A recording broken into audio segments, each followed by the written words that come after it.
Esselamu Aleyküm aziz izleyiciler. Ekrana yakın durun. Dünyadan biraz ayrılın ve bana dikkatle kulak asın. Size ihlasıyla meşrulaşmış bir Müslüman kardeşimiz hakkında danışacağım. Hansı ki onun hakkında günümüze kadar məlumat gəlib çatmıştır. O məşhurdur. Onu çoxlar tanıyır. Ancak hem de onu tanıyanlar onu tanımırlar. Bəs bu necə olur? Mənə sona qədər dinləyin. İnşallah siz də biləcəksiniz. Keçmiş bir zamanda Müslümanlar Rumlularla döyüşürlər. Müslümanlara Məsleme İbn Abdülməlik Rəhmullah başçılıq edir. Müslümanlar bir neçə dəfə şəhərə hücum edirlər. Şəhər isə qalanın içərisində olur. Hər tərəfdən qalanın divarları ilə əhatə olunur və müsəlmanlar şəhərə daxil ola bilmirlər. Düşmən yaxşı müdafiə olunur. Birdən müsəlmanlar gördülər ki, qalanın qapıları, böyük darvazalar açılır. İçərdən bir nəfər, üzü bağlı, yalnız gözləri görsənir. Allahu Akbar, Allahu Akbar deyərək müsəlmanlar içəri çağırır. Müsəlmanlar da bu fürsətdən istifadə edərək hücum edirlər və şəhərə daxil olurlar. Şəhəri fəth edirlər.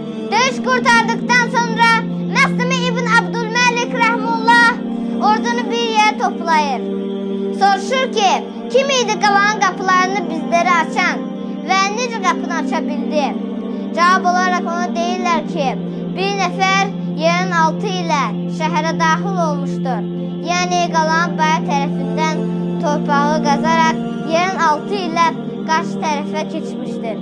Sonra isə qalan qapısını qoruyan əsgərlərlə vuruşaraq onları öldürür və beləcə darvazanı müsəlmanların üzünə açır. Məsleme İbn Abdülməlik Rəhmullah deyir ki, o adam kimdirsə gəlsin hüzuruma, lakin heç kim qabağa çıxmır.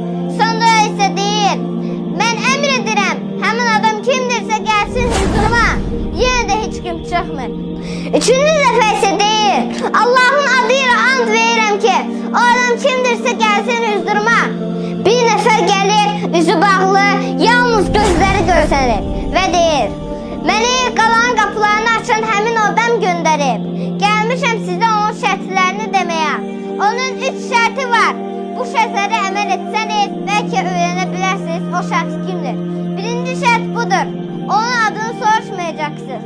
İkinci şərt isə ona deməyəcəksiniz, üzünü açsın. Üçüncü şərt isə etdiyi bu əmələ görə ona mükafat verməyəcəksiniz. Bunları dedikdən sonra dönüb çıxıb gedir. Heç kim isə bu günə qədər bilmir ki, həmin adam kim idi. Məsleme İbn Abdülməlik Rəhmullah həmişə Allaha dua edib cənnətlik olmasını istəyəndə həmçinin deyirmiş ki, Allahım, qiyamət günü o adamla məni görüşdür. Heç olmaya bilim o adam kim idi. Əsl ixlas budur qardaşlar.